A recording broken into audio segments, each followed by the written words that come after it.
ఒక్కళ్ళు అయిపోయి ఉన్నారు, దురదృష్టవశాత్తు కాలం చేసిన వాళ్ళు ఉన్నారు.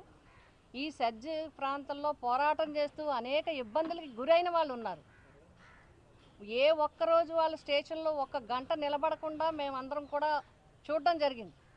బట్ మీరు సెజ్ రద్దు చేస్తానని నమ్మకాన్ని కలిగించి ఏరువాక సాగి మొత్తం సెజ్ భూములన్నీ వెనక్కి వచ్చేస్తాయి, సెజ్ రద్దు అయిపోద్దంటే అందరూ నమ్మి అధికారం ఇచ్చిన తర్వాత వెనక్కి వచ్చి మీకు ఇంకో 2 లక్షలు ఇస్తాం భూములన్నీ ఇచ్చేయండి అని ఇప్పుడు కన్నబాబు గారు చెప్పినట్టుగా అసైన్డ్ ల్యాండ్లు అవి ఇవి అన్నీ కూడా రాజా గారు చెప్పినట్టుగా తొండంగి మండలంలో ఇవన్నీ కూడా మళ్ళీ వాళ్ళకి అప్పచెప్పి సెజ్ అంతా అయిపోయిందని సెజ్ నుంచి వీళ్ళని బెదిరించి వీళ్ళని అన్ని రకాలుగా ఇబ్బందులు పెట్టి స్టేషన్లో గంట కూర్చొని వాళ్ళని సెంట్రల్ జైల్లో కూర్చోబెట్టి సెంట్రల్ జైల్లో రోజుల తరబడి వారాల తరబడి నెలల తరబడి వాళ్ళని అక్కడ ఉంచి అన్ని రకాలుగా రైతులను అవమానించి ఇన్ని చేసినా కూడా మళ్ళీ ఇక్కడ ఇప్పుడు అధికారంలోకి వచ్చిన తర్వాత ఇప్పుడు మళ్ళీ ఇది మొదలు పెట్టడానికి కారణం ఏంటనేది నా ప్రశ్న.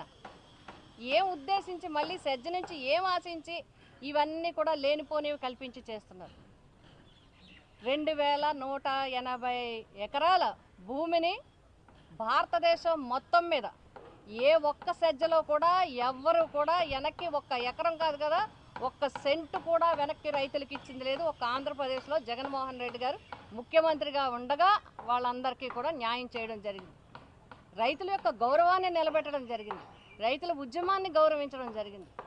రైతులకి సంపూర్ణంగా రైతు కుటుంబాలకి ఏవైతే 6 గ్రామాలు ఉన్నాయో ఈ 6 గ్రామాల్లో ఉన్న వాళ్ళకు ఉన్న అటాచ్మెంట్ని అంతటినీ కూడా అర్థం చేసుకుని వాళ్ళ బాధను అర్థం చేసుకుని వాళ్ళ సెంటిమెంట్ని అర్థం చేసుకుని ఆ 6 గ్రామాల ప్రజలు అక్కడే ఉండే విధంగా చేసి అన్ని రకాలుగా సెజ్కి న్యాయం చేస్తే మీరు అధికారంలోకి వచ్చేటప్పుడు ఇప్పుడు చేయాల్సిందేంటి? 2180 ఎకరాల్లో ఎంత ల్యాండ్ ఇచ్చారనేది అందరికీ తెలుసు. ఆల్రెడీ ఆటోమేటిక్గా అందరికీ దగ్గర 1000 ఎకరాలు 1200 ఎకరాలు ఆల్రెడీ ట్రాన్స్ఫర్ అయిపోయింది.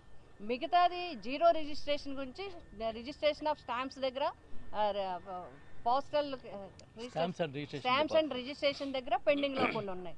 అవి మీరేం చేయాలి? వెంటనే చేసి ఆ పెండింగ్ తీసి దానికి ఉన్న ఇవి సర్దుబాటు చేసి వెంటనే రైతులకి మిగతా రిజిస్ట్రేషన్ చేయాల్సిన అవసరం ఉంది.